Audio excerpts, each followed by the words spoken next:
तो इस प्रकार अपना स्वरूप उपलब्धि करने पर साधक के हृदय में श्री स्वामिनी के प्रति प्रगाढ़ अनुराग उत्पन्न होता है और श्री राधा के माधुर्य की स्फूर्ति होती है। वे स्वाम सुंदर की विलास मूर्ति स्वरूप है, अर्थात कुंज में श्री राधा का घनरस स्वरूप प्रकाशित होता है। तो यही माधुर्य जो रस है, ये सभी रसों में श्रेष्ठ है, अर्थात उन्नत उज्ज्वल रस है। इसमें इस रस का पान करते हैं श्रीमती राधिका और श्रीमती राधिका की दासियां। और भगवान श्री कृष्ण, जो भी व्यक्ति भगवान श्री कृष्ण की जिस भाव से सेवा करते हैं, अर्थात कोई जैसे श्रील प्रभुपाद है, श्रील प्रभुपाद का जो कविता है, जब वो यूएस जा रहे थे और उन्होंने जब वो जलदूत में जा रहे थे शिप में, तो उन्होंने कविता जो लिखा उससे पता चलता है कि साख्य रस में श्रील प्रभुपाद भगवान की आराधना करते हैं। तो ऐसा नहीं है कि अलग अलग भावनाओं के साथ भगवान की आराधना नहीं किया जा सकता है। लेकिन आज जो हम श्लोकास पढ़ रहे हैं ये माधुर्य रस के ऊपर है। तो कृष्ण इतने विवश और व्याकुल रहते हैं अपने प्रिया श्री राधिका से मिलने के लिए, तो कभी कभी वो स्त्री वेश धारण कर मिलने के लिए प्रयत्नशील होते हैं। कभी कभी वो चूड़ी बेचने वाला बनकर जाते थे राधा रानी की गांव में। तो इतना कृष्ण प्रेम करते हैं अपने भक्तों से। और श्री स्वामिनी भी मिलन सुख में श्री गोविंद को उनकी संभावना से भी अधिक आनंद प्रदान करती है। श्री राधा जो है वो नारायण जो लक्ष्मी है, एक्चुअली जो सौम्य लक्ष्मी है, नारायण बक्ष विलासनी लक्ष्मी जो है वो चंचला है तथा ऐश्वर्य गर्भपूर्ण है। हालांकि वो राधा रानी का विस्तार है, लेकिन वैकुंठ में बहुत ज़्यादा ऐश्वर्य है, ऐश्वर्य रस है। माधुर्य रस ना के बराबर है, लेकिन ऐश्वर्य रस बहुत है। तो इसीलिए ऐसे बताया गया कि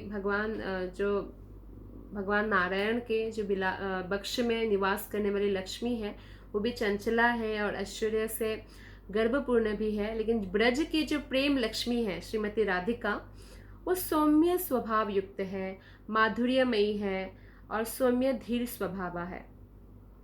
वे प्रेम में कृष्णमयी, रस में गौरांगी और ऐश्वर्य में सर्वलक्ष्मीमयी और माधुर्य में प्रधान गोपिका है। तो श्रीमती राधिका सब में उत्कृष्ट है। तो इसीलिए वृषभानु नंदिनी श्री राधा ब्रह्मादि के लिए भी दुर्गम है। और अगर हम ब्रज के इन रसों को हम समझना भी चाहें तो हमें श्रीमती राधिका की ही दासी बनना होगा, तब जाकर जो है हम समझ पाएंगे। और जैसे कि हमें जो ये शास्त्र है, जो आचार्य लोगों का ये शास्त्र है, इसको पढ़ने के लिए भी हमारे हृदय में इच्छा जागृत करना होगा और प्रामाणिक वैष्णवों से, गुरु की परमिशन से इन शास्त्रों का अध्ययन करना होगा। और तब जाके क्या होगा, तब जाके हम ये जो भगवान की लीलाएं हैं, भगवान के जो आदान प्रदान है भक्तों के साथ, ये सब हम समझ पाएंगे। अन्यथा हम कितना भी प्रयास करें ये संभव नहीं होगा। तो यही इसका भजन का रहस्य है। तो अभी हम 16वां श्लोक देखेंगे। तो इसमें 16वां श्लोक देखने से पहले हम देखते हैं कि चैतन्य चरितामृत मध्य लीला में क्या वर्णन है।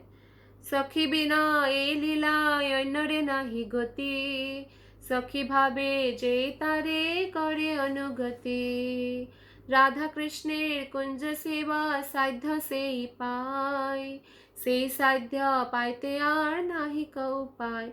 श्री किशोरी जी की किंकरिया सदैव सेवा में तत्पर रहती है। किंकरिया मतलब दासिया। किंकरिया शब्द में सेवा की उत्कट भावना प्रकट होती है।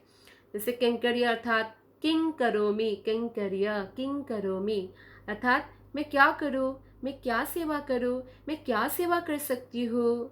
तो शुद्ध राधा दास्य या मंजरी भाव की इसमें अभिव्यंजना है। तो जो राधा रानी की सेविकाएं हैं या जो भक्त हैं, वो हमेशा कृष्ण की मैं क्या सेवा कर सकता हूँ इस बारे में सोचते रहते हैं। 16वां श्लोक है, राधा नाम सुधा रसं रसयितुं जीवास्तु मे बिह्वला पादो तत्पदकाङ्क्षिता सुचरतं बृन्दाटवी वीथिषु तत्कर्मैव करोतु हृदयं तस्य पदं ध्यायताम् तद्भावोत्सवतः परं भवतु मे तत्प्राणनाथेरतिः।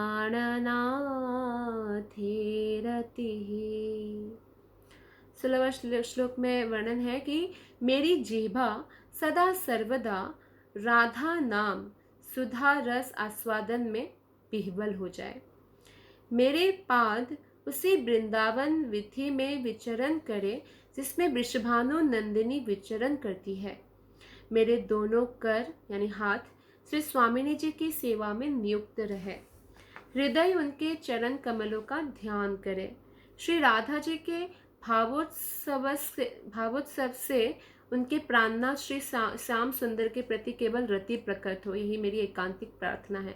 तो ये भी एक प्रार्थना है। तो इसमें प्रार्थना यह है कि हर क्षण जो है श्रीमती राधिका जैसे जैसे राधिका की एक्चुअली चरण कमलों का अनुसरण करें। अनुसरण करने का मतलब श्रीमती राधिका की जो सेवा भाव है, श्रीमती राधिका जो आदेश दिया है हमें, उसका पालन करें। तो हमेशा जो है राधा रानी ने जहाँ जहाँ गए, जैसे कहने का मतलब जैसे राधा रानी ने जहाँ जहाँ विचरण किया, पूरे ब्रज में राधा कृष्ण ने विचरण किया, तो ब्रज में जाने की अभिलाषा होना चाहिए। ब्रजरज जो है, जो चरण धुली है कृष्ण की राधिका की, उसको धारण करने की अभिलाषा होनी चाहिए और अपने हाथ को कृष्ण की सेवा में नियुक्त करना चाहिए। वो जो अपना सर है कृष्ण के राधा रानी के चरण में प्रणाम करने के लिए उपयोग करना चाहिए। तो इस प्रकार हमें हर क्षण श्री राधा और कृष्ण का स्मरण करना चाहिए। जिह्वा होक सुविबल राधा नाम गाने, बृंदारण्ये चल पद राधा अन्वेषणे, राधा सेवा कर राधा स्मर मने, राधा भावे माति भज राधा प्राण धने। तो श्रीमती राधिका की जो महत्व है, आज जो हम श्लोक पढ़ रहे हैं 13, 14, 15, 16, 17, 18, तो इन सब में एक्चुअली श्रीमती राधिका के जो है चरण कमलों पर चलना, श्रीमती राधिका की कृपा के कातर भाव से प्रार्थना करना, श्रीमती राधिका की राधिका और श्रीमती राधिका और गोपियाँ जो है उनके भावों को ग्रहण न कर पाने के कारण रोना कि हम ऐसा क्यों नहीं कर पा रहे हैं, इतना मलिन मन क्यों है, मलिन हृदय क्यों है। तो इस तरह से हमें जीवन बिताना चाहिए। तो जिह्वा द्वारा हार्दिक प्रेम सहित श्री राधा नाम के अमृत का जो आस्वादन सुख प्राप्त होता है वो अतुलनीय है। और नाम संकीर्तन में एक्चुअली क्या है, अगर श्रीमती राधिका का कोई अकेले भजन करता है या श्री कृष्ण का कोई अकेले में भजन करता है, तो राधा और कृष्ण को प्रसन्न करना अत्यंत कठिन होता है। इसे सिर्फ राधिका का भजन कर रहे हैं लेकिन कृष्ण का भजन नहीं कर रहे हैं, तो ये राधिका को अच्छा नहीं लगता। और श्री कृष्ण का भजन कर रहे पर राधा रानी का भजन नहीं कर रहे हैं, तो ये कृष्ण को अच्छा नहीं लगता। तो इसलिए जो राधा कृष्ण के साथ भजन करते हैं उनको तुरंत ही राधा कृष्ण की कृपा प्राप्त हो जाती है, क्योंकि राधा रानी का प्राण है कृष्ण, कृष्ण का प्राण है श्रीमती राधिका, प्राण प्रिय है। तो इसलिए जो बुद्धिमान है उनको हमेशा श्रीमती राधिका और कृष्ण का एक साथ ही सेवा करना चाहिए। तो इससे हम गोलक वृंदावन में प्रवेश पाने का अधिकारी बन जाते हैं। इसलिए हमारी जो परंपरा है गौड़ीय वैष्णव परंपरा में, तो इसमें अकेले राधा और अकेले कृष्ण की पूजा नहीं होती है। हाँ, चैतन्य महाप्रभु के आने से पहले श्रीमती राधा को प्रकट नहीं किया था आचार्यों ने, क्योंकि भगवान श्री कृष्ण ही श्रीमती राधा दे सकते हैं ना। तो इसलिए चैतन्य महाप्रभु जब आए तो उन्होंने हमें जो अनर्पितम चरिम चिराद, जो श्रीमती राधा रानी का भाव, श्रीमती राधा रानी को उन्होंने प्रकट किया। उसके बाद बहुत सारे मंदिरों में राधा रानी का जो है विग्रह भी स्थापित किया गया। तो श्री कृष्ण की प्रेम, ये बृहद भागवतामृत से भी एक श्लोक यहाँ पे उद्धृत किया है। तो श्री कृष्ण के प्रेम रूप संपत्ति प्राप्ति के लिए नाम संकीर्तन ही बलवान तथा श्रेष्ठ साधन कहा गया है। तारा मध्य सर्वश्रेष्ठ नाम संकीर्तन, तो सबसे श्रेष्ठ क्या है? नाम संकीर्तन। तो हमें हमेशा नाम संकीर्तन पर ध्यान देना चाहिए और इस प्रकार हम कृष्ण प्रेम को प्राप्त कर सकते हैं। ये महाबलवान है और ये जो मंत्र है ये कृष्ण की ओर हमें खींच कर ले जाता है। रस की घनमूर्ति भगवान के रस स्वरूप का आस्वादन उनके नाम में ही निहित है। जिनके नाम का ऐसा आस्वादन है वे नामी श्री श्याम सुंदर राधा के नाम आस्वादन से विह्वल हो उठते हैं। तो इसलिए हम हरे कृष्ण एक साथ राधा कृष्ण का नाम लेते हैं। तो जब राधा रानी का नाम लेते हैं तो कृष्ण बहुत प्रसन्न होते हैं और जब कृष्ण का नाम लेते हैं तो राधा रानी बहुत प्रसन्न हो जाते हैं। तो हम पर कृपा का बरसात करते हैं। तो इसीलिए हमें इस प्रकार नाम लेके कृष्ण और राधा रानी की प्रसन्नता का कारण बनना चाहिए। एक समय क्या हुआ कि जटिला के कठोर पहरे के कारण श्री किशोरी जी श्याम सुंदर से नहीं मिल पाई।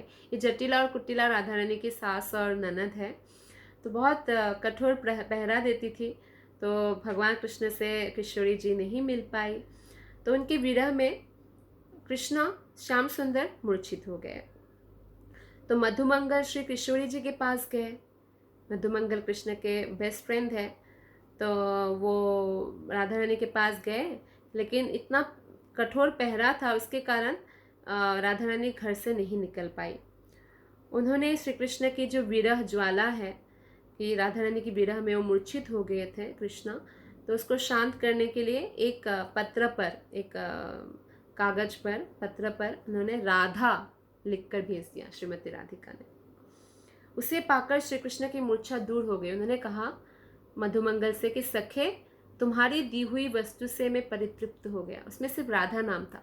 तो राधा नाम और श्रीमती राधिका में कोई अंतर नहीं है, कृष्ण नाम और श्री कृष्ण में कोई अंतर नहीं है। तो इसलिए कौली काले नाम रूपे कृष्ण अवतार, कृष्ण कहाँ अवतरित हुए, कहाँ अवतरित हुए? नाम रूपे अवतरित हुए हैं, कृष्ण अवतरित हो चुके हैं। तो इसलिए हमें हरे कृष्ण नाम का निरंतर जप करना चाहिए।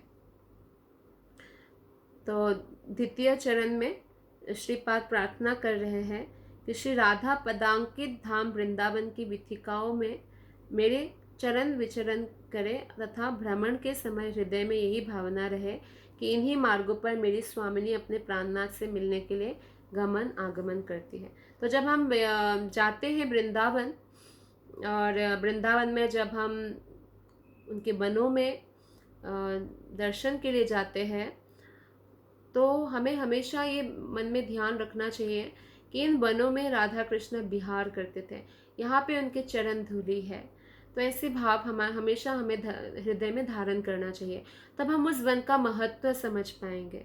अगर हम, जैसे बहुत सारे व्यक्ति घूमने जाते हैं वृंदावन, लेकिन वृंदावन की कॉमर्शियल अवस्था और गली और ये रास्ता पक्के नहीं है, नाली गंदे है, ये सब बातें करके वापस चले आते हैं धाम अपराध करके। लेकिन भक्त के साथ हमें जाना चाहिए, और भक्त के साथ जाने से हम भक्तों की चक्षु से धाम को देखते हैं, फिर हम इस भावना को धारण करने में आसानी हो जाता है। तो श्री कृष्ण के प्रिय पार्षद उद्धव जी ने भी इसी धूलिकण के प्राप्त, ये जो ब्रजरज है, ये जो जिसमें राधा रानी की चरण धूलि होता है कृष्ण की, तो इस धूलिकण को प्राप्त की अभिलाषा में ब्रज में क्या बनने की कामना किया था। उद्धव जैसे महान श्रेष्ठ भक्त भी तृण गुल्मादि के रूप में जन्म लेने की इच्छा की। तृण का जन्म बहुत लोअर बर्थ होता है, बहुत नीच जन्म होता है, फिर भी अगर नहीं मुझे तृण बनना है, क्योंकि वृंदावन में जो भी जन्म है वो उच्च कोटि के भक्त है।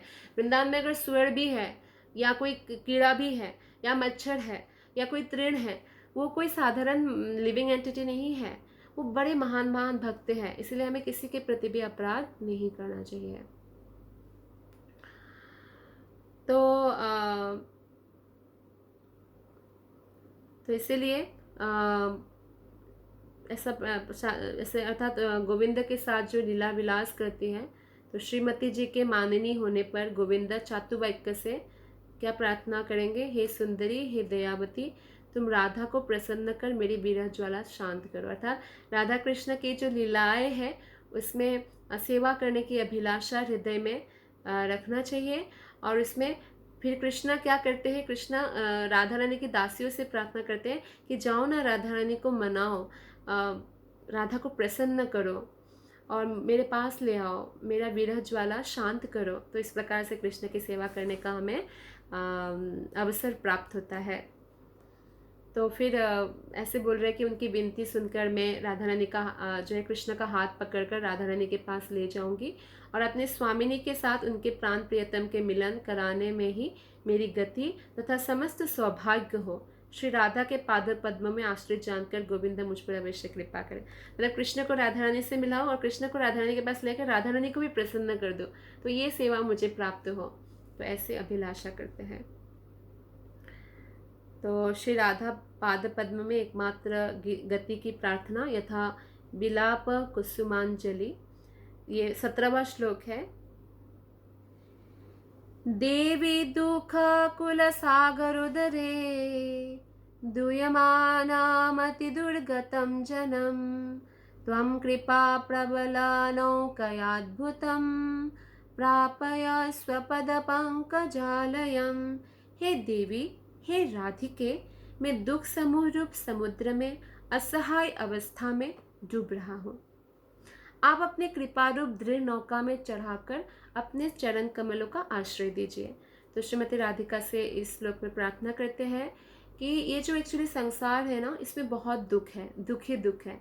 सुख का तो बस आभास है, एक्चुअल सुख नहीं है। आध्यात्मिक जगत में ही एक्चुअल आनंद होता है। तो यहाँ पे जो है दुख का समुद्र कहा गया है। तो भक्त बोलते हैं कि मैं दुख के समुद्र में असहाय अवस्था में डूब रहा हूँ। तो आप कृपा करके जो आपकी नौका है कृपा रूपी, इसमें मुझे चढ़ा लीजिए और अपने चरण कमलों में आश्रय दीजिए। दुख सिंधु माझी देवी दुर्गत ए जन, कृपा पोते पादों पद में उठाओ एक खाना। अर्थात आप अब यह कृपा करिए और मुझे इस दुख समुद्र से ऊपर उठा लीजिए, ये प्रार्थना करते हैं। तो सेवा शून्य अनुभूति में श्री रघुनाथ दास गोस्वामी पाद अत्यंत विरह आकुल होकर, आश्रय रहित होकर मानो गंभीर दुख सागर में डूबने लगे हैं। उक्त श्लोक को स्मरण कर देवी शब्द के द्वारा श्री स्वामिनी जी की सम्यक प्रकार से स्तुति करने लगे। श्रीमती राधिके, मैं आपके चरण कमलों की सेवा से वंचित होकर इस दुस्तर संसार सागर में डूब रहा हूँ। तो पहले तो हमें डूबने का एहसास होना चाहिए। कोई व्यक्ति को डूबने का एहसास ही नहीं होगा तो डूब जाएगा और मर जाएगा। तो डूबने का एहसास होना चाहिए, और जब डूबने का एहसास होगा तो वो रक्षा के लिए प्रार्थना करेगा कि कोई मुझे बचाओ बचाओ। ठीक उसी प्रकार से इस संसार में दुख का एहसास नहीं होता। बहुत सारे लोग हैं, वो कहते हैं हम बहुत सुखी हैं, लेकिन जब भगवान स्वयं कृष्ण ने भागवत गीता में कह दिया कि दुखालयम अशाश्वतम, तो यहाँ पे कोई सुखी नहीं हो सकता एक्चुअली। लेकिन अगर सुखी है करके भ्रम है तो ये वो दुख को नहीं फिर समझ सकता है। दुख है लेकिन कोई बात नहीं, थोड़ा थोड़ा सुख भी मिल रहा है, भक्ति करने की आवश्यकता नहीं है, कोई बात नहीं, फिर जन्म भी ले लेंगे तो क्या हो जाएगा, ये तो चलता रहेगा। तो कभी भी प्रार्थना नहीं करेंगे राधा रानी से कि मुझे इस दुख समुद्र से उबारो। तो इसलिए गोपियाँ गाती है गोपी गीत में, तव कथामृतम तप्त जीवनम कविभिरीदितं कल्मषापहम्। अर्थात तव कथामृतम, आपके कथा अमृत है सिर्फ उनके लिए तप्त जीवनम, जो ये तापित हो रहे हैं, तो अगर हमें महसूस हो रहा है कि कितना दुख है इस संसार में, तो एक बहुत अच्छा स्थिति है। अगर भक्त को ऐसा महसूस होता है कि इस संसार में कितना दुख है, तो तप्त जीवन, वो तापित हो रहे हैं, तो इसलिए कृष्ण की कथा उनके कान में अमृत की तरह बहने लगता है और वो कृष्ण के बारे में सुनने के लिए और भी उत्कंठित होते हैं। तो ये बहुत अच्छा स्थिति है।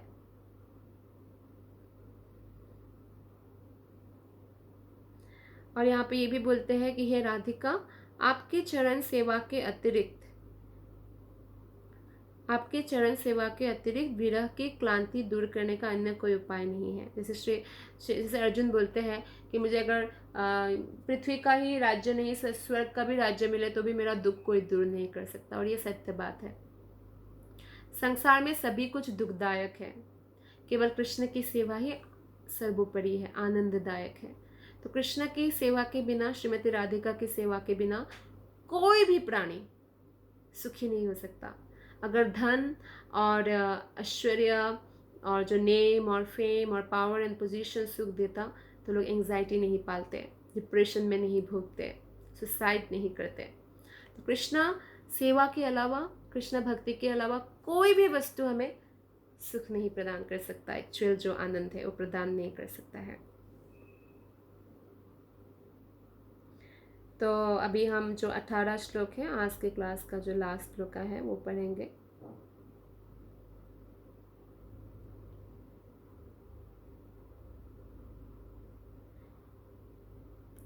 ओके। पादाब्जयोस्ताव विनवरदास्यमेव नान्यत् कदापि समये किल देवि याचे सख्यायते माम नमस्तु नमस्तु नित्यं दास्यायते मम रसोस्तु रसस्तु सत्यम। ये जो भजन रहस्य 5वें अध्याय के 18वां श्लोक है, इसमें राधा रानी को संबोधन करके कहते हैं कि हे देवी, आपके चरण कमलों के सर्वश्रेष्ठ दायित्व को छोड़कर मुझे अन्य किसी भाव की अभिलाषा नहीं है। आपके सखित्व पद को मैं सदा नमस्कार करता हूँ। मेरा दृढ़ अनुराग आपके दासित्व में हो ही रहे। मैं शपथ पूर्वक यह कहता हूँ। तब पद दास्य बिना किछु नाही मागी, तब सखे नमस्कार आछि दास्य लागी। अर्थात हमें क्या प्रार्थना करनी चाहिए कि अन्य अभिलाषिता शून्यम, और कोई अभिलाषा नहीं है, सिर्फ राधा रानी की दासी बनना है, ये अभिलाषा होनी चाहिए। और ये बोल रहे शपथ पूर्वक कहता हुआ, अर्थात खुद से प्रॉमिस करना चाहिए, दृढ़ प्रतिज्ञ होना चाहिए राधा रानी की दासी बनने के लिए। तो ये प्रस्तुत श्लोक में श्रील रघुनाथ दास गोस्वामी पाद अपने स्वरूपावेश में अपने स्वामिनी के चरणों में आरतीमय प्रार्थना कर रहे हैं। तो क्या प्रार्थना कर रहे हैं कि हे मेरी स्वामिनी, अपने स्वरण कमलों की सौभाग्य सेवा प्रदान कर मुझे अपना दासित्व प्रदान करो। ये जो दास्य है ना, ये वर है, बहुत बड़ा वरदान है, क्योंकि हम सब मालिक बनना चाहते हैं तो भक्ति में प्रगति नहीं कर पाते। भक्ति में आने के बाद भी हम मालिक बनना चाहते हैं, कोई पावर मिल जाए, पोस्ट मिल जाए, मेरी बात सब मान जाए। तो इस तरह से हम दासी नहीं बन सकते हैं या दास नहीं बन सकते हैं। श्रील प्रभुपाद कहते हैं कि एक लेक्चर में जहाँ पे वर्णन होता है कि यमराज को मंदुका ऋषि का श्राप मिला, तो इसमें श्रील प्रभुपाद बताते हैं कि यमराज जो है कृष्ण की जीबीसी है, क्या सही है गलत है उसका वो देख करते हैं। तो ऐसे ही इस्कॉन के जो जीबीसी है वो भी ऐसे ही है। तो इसलिए छोटी सी गलती का भी बहुत बड़ा पनिशमेंट मिल सकता है। तो सभी लीडर्स को बहुत केयरफुल रहना चाहिए। जैसे फॉर एग्जांपल भौतिक संसार में बहुत लोग पैसा कमाने के लिए भी धर्म का सहारा लेते हैं, गुरु बनते हैं, लेकिन जो प्रामाणिक गुरु है वो जानते हैं कि एक बहुत बड़ा रिस्पॉन्सिबिलिटी है। वो अपने आप को कृष्ण का दास मानकर सबकी सेवा करते हैं। श्रील प्रभुपाद ने जब अमेरिका गए तो हिप्पीज़ लोगों के जो कि ड्रग्स लेते थे, उनको भक्त बनाने के लिए उनका जूठा प्लेट उठाया, जूठा प्लेट धोया, उनके लिए रोज़ 10 प्रकार 15 प्रकार के व्यंजन बनाना, गुलाब जामुन बनाना, फिर बर्तनों को साफ़ करना, फिर पैसा तो था नहीं तो भागवतम डिस्ट्रीब्यूट करके पैसा ले आना प्रसादम बांटने के लिए। तो फिर इस तरह से सेवा करते हैं। वो इतने बड़े जगत गुरु है, वो परम हंस है, सेवा किया उन्होंने। तो हम देखते हैं ये बहुत बड़ी रिस्पॉन्सिबिलिटी है, इसके लिए बहुत ह्यूमिलिटी की ज़रूरत होती है। तो अगर हम कोई पोजीशन में भी है, पावर भी है, तो इसके साथ एक बहुत बड़ा रिस्पॉन्सिबिलिटी आता है। तो यहाँ पे हम देखते हैं कि इस श्लोक में दासत्व के ऊपर जोर दिया गया है कि हमें मालिक नहीं बनना, हमें दास बनना है। और अगर मालिक का पोस्ट दे भी दिया गया है कृष्ण के द्वारा, तो भी जैसे एक राजर्षि रहते हैं, राजा है वो, लेकिन ऋषि की तरह जीवन व्यतीत करते हैं और प्रजा के कल्याण के लिए कार्य करते हैं। तो ऐसे ही हमें दास्य वर्ग प्राप्त करना चाहिए श्री राधिका से, दासी बनने के लिए। और इस दास्य की अभिलाषा श्रीमन महाप्रभु की करुणा का वरदान है। तो महाप्रभु भी कहते हैं कि मैं दास के दास के दास के दास के दास के दास के दास हूँ। तो इसीलिए जो मंजरिया है, ये मंजरी भाव प्रधान है, जो श्लोकास है, तो सेवा की अभिलाषा रखती है, हमेशा दास्य की अभिलाषा रखती है। और राधा रानी की सुख ही उनके लिए सुख है। वो स्वामिनी जो राधा रानी है, उनके मनोभाव को समझकर सामग्री ले आती है और राधा रानी के मन की दशा को देखकर मृदु मधुर हास्य करती है और जो भी राधा रानी को प्रसन्नता दे वैसे ही कार्य करते हैं। और इस प्रकार जो है हम देखते हैं कि जो आज के जो श्लोका है इसमें खासकर ये जो लास्ट श्लोका है, इसमें 5 प्रकार की सखियों के बारे में भी वर्णन किया गया है। सखी, नित्य सखी, प्राण सखी, प्रिय सखी और परम पृष्ठ सखी के बारे में। तो प्राण सखी और जो नित्य सखी है वो राधा स्नेहाधिका है, मंजरी कहलाती है। इनमें सख्य और सेवा भाव का तादात्म्य रहता है। ये राधा के चरण कमलों में अत्यंत चित्त होकर रहती है तथा स्वप्न में भी श्री कृष्ण के अंग संग की वांछा नहीं करती है। ये राधा रानी की बहुत प्रिय सखिया है मंजरिया। तो आज की जो श्लोका है ये 6 श्लोका 13, 14, 15, 16, 17, 18, इसका सारांश यह है। जो 13 नंबर श्लोका है उससे हम सीखते हैं कि भजन रहस्य में सफलता प्राप्त करने के लिए हमें तीव्र अभिलाषा रखनी चाहिए और श्रीमती राधिका से प्रार्थना करना चाहिए। ऐसे तो सारे श्लोक ही श्रीमती राधिका से प्रार्थना है। और 14 नंबर श्लोक में हमें राधा रानी की कृपा पर पूर्ण आस्था होनी चाहिए, आशा बंद रहना चाहिए, कभी भी आशा त्याग नहीं करना चाहिए। 15वां श्लोक में जन्म जन्मांतर तक श्रीमती राधिका और उनके दासियों की सेवा करने की अभिलाषा रखनी चाहिए। 16वां श्लोक में हमेशा राधा भावना भावित होना चाहिए। तो राधा भावना भावित मतलब गुरु की जो आज्ञाएं हैं उसमें हमेशा मेडिटेशन करना चाहिए, क्योंकि गुरु श्रीमती राधिका को भी प्रतिनिधित्व करते हैं। और 17वां श्लोक में राधा रानी के आश्रय के लिए कातर प्रार्थना करना चाहिए। और 18वां श्लोक में हम देखते हैं कि अन्य कोई अभिलाषा ना करे और दृढ़ प्रतिज्ञा रहे कि हम हमेशा जो है जो दास्यता का वरदान मांगे श्रीमती राधिका से। और श्रीमती राधिका की सखिया का जो परंपरा है, जो रूप मंजरी है, प्रभुपाद के शिष्यगण हैं, तो अपने जो गुरु है खासकर उनके आज्ञा का पालन करें। और किसी भी कीमत पर, जैसे एक उत्तम अधिकारी कैसे होते हैं, एक कनिष्ठ अधिकारी, मध्यम अधिकारी, उत्तम अधिकारी का अलग अलग प्रार्थनाएं होती है और लक्ष्य भी। जैसे कि श्रील प्रभुपाद ने लगभग सभी तात्पर्य में बताया कि हमें गोलक धाम जाने का प्रयत्न करना चाहिए, जो कि बहुत इम्पॉर्टेंट है क्योंकि भौतिक जगत में बहुत दुख है और वहाँ पर हमारा घर है ओरिजिनल और वहाँ पे हम सुखी रह सकते हैं। लेकिन जो एक उत्तम अधिकारी होता है उनका ये लक्ष्य होता है कि जहाँ भी मेरा गुरु भेजे मुझे, या जहाँ भी मेरा गुरु जन्म जन्मांतर तक मुझे सेवा में नियुक्त करे, मैं वही जाऊँ। भले ही अगर गुरु नरक भेज दे तो वो नरक दूसरों के लिए नरक होता है, लेकिन गुरु आज्ञा पालन करने के कारण उस शिष्य के लिए वो गोलक ही होता है, वृंदावन ही होता है। तो इस प्रकार हमेशा हमें दास्य का वरदान मांगना चाहिए। Thank you very much. Hare Krishna.